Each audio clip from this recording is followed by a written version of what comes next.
साथियों, जिन 21 द्वीपों को आज नया नाम मिला है, उनके इस नामकरण में भी गंभीर संदेश छिपे हैं। ये संदेश है एक भारत श्रेष्ठ भारत की भावना।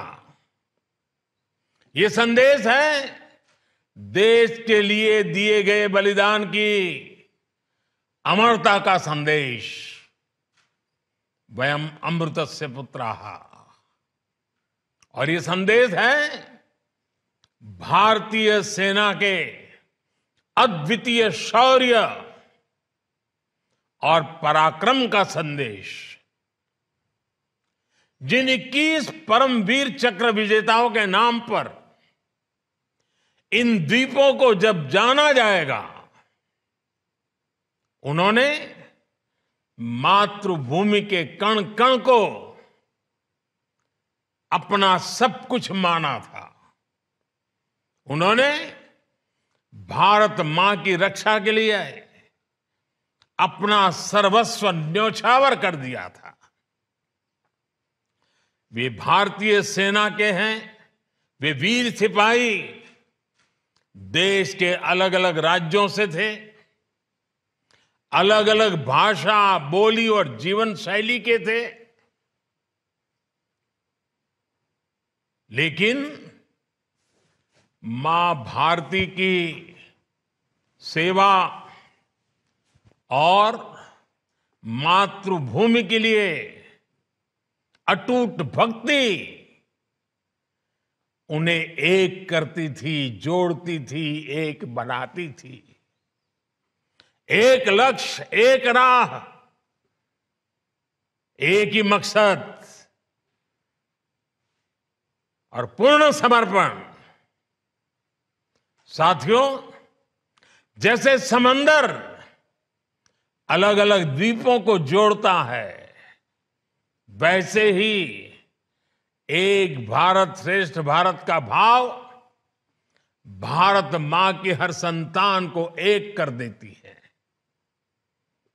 मेजर सोमनाथ शर्मा, पीरू सिंह, मेजर शैतान सिंह से लेकर कैप्टन मनोज पांडे, सूबेदार जोगिंदर सिंह और लांस नायक अल्बर्ट एक्का तक, वीर अब्दुल हमीद और मेजर रामास्वामी परमेश्वरन से लेकर सभी 21 परमवीर, सबके लिए एक ही संकल्प था, राष्ट्र सर्वप्रथम, इंडिया फर्स्ट। उनका यह संकल्प जब इन द्वीपों के नाम से हमेशा के लिए अमर हो गया है। करगिल युद्ध में ये दिल मांगे मोर का विजय घोष करने वाले कैप्टन विक्रम, इनके नाम पर अंडमान में एक पहाड़ी भी समर्पित की जा रही है। भाई और बहनों, अंडमान निकोबार के द्वीपों का यह नामकरण उन परमवीर चक्र विजेताओं का सम्मान तो है ही, साथ ही भारतीय सेनाओं का भी सम्मान है। पूरब से पश्चिम, उत्तर से दक्षिण, दूर सुदूर, समंदर हो या पहाड़, इलाका निर्जन हो या दुर्गम, देश की सेनाएं देश के कण कण की रक्षा में तैनात रहती है। आजादी के तुरंत बाद से ही हमारी सेनाओं को युद्धों का सामना करना पड़ा। हर मौके पर, हर मोर्चे पर हमारी सेनाओं ने अपने शौर्य को सिद्ध किया है।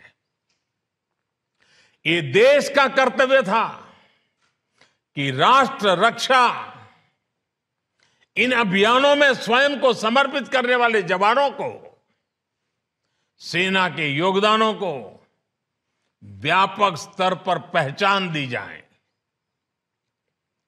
आज देश उस कर्तव्य को, उस जिम्मेदारी को पूरे करने का हर कोशिश प्रयास कर रहा है।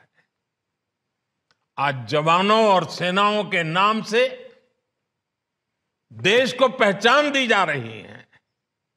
साथियों, अंडमान एक ऐसी धरती है जहां पानी, प्रकृति, पर्यावरण, पुरुषार्थ, पराक्रम, परंपरा, पर्यटन, प्रबोधन और प्रेरणा सब कुछ है।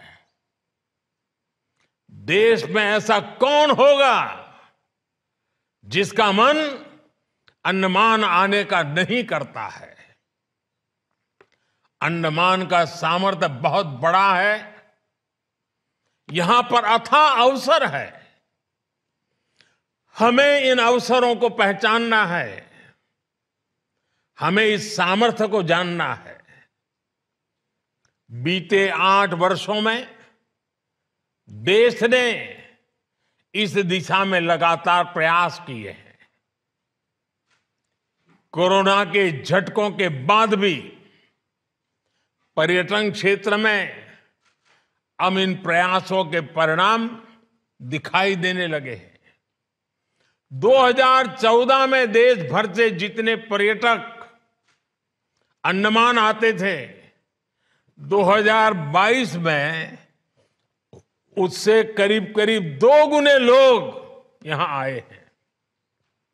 यानी पर्यटकों की संख्या 2 गुनी हुई है, तो पर्यटन से जुड़े रोजगार और आय भी बढ़े हैं।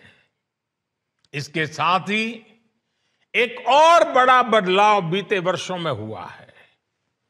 पहले लोग केवल प्राकृतिक सौंदर्य के बारे में, यहां के बीचेज के बारे में सोचकर अंडमान आते थे, लेकिन अब इस पहचान को भी विस्तार मिल रहा है।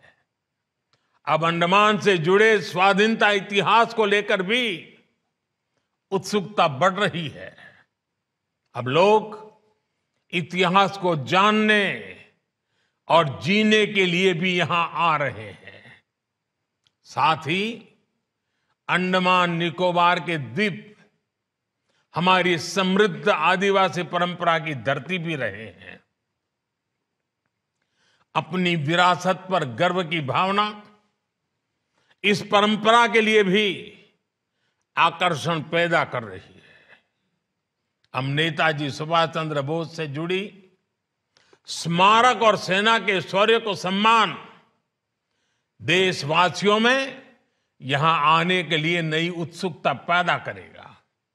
আমাদের ভিডিও ভালো লাগলে লাইক এবং শেয়ার করুন। কমেন্ট সেকশনে গিয়ে জানান আপনাদের মতামত। আরো ভিডিও পেতে আমাদের চ্যানেল সাবস্ক্রাইব করুন এবং প্রতি মুহূর্তে খবরের আপডেট পেতে প্রেস করুন বেল আইকন।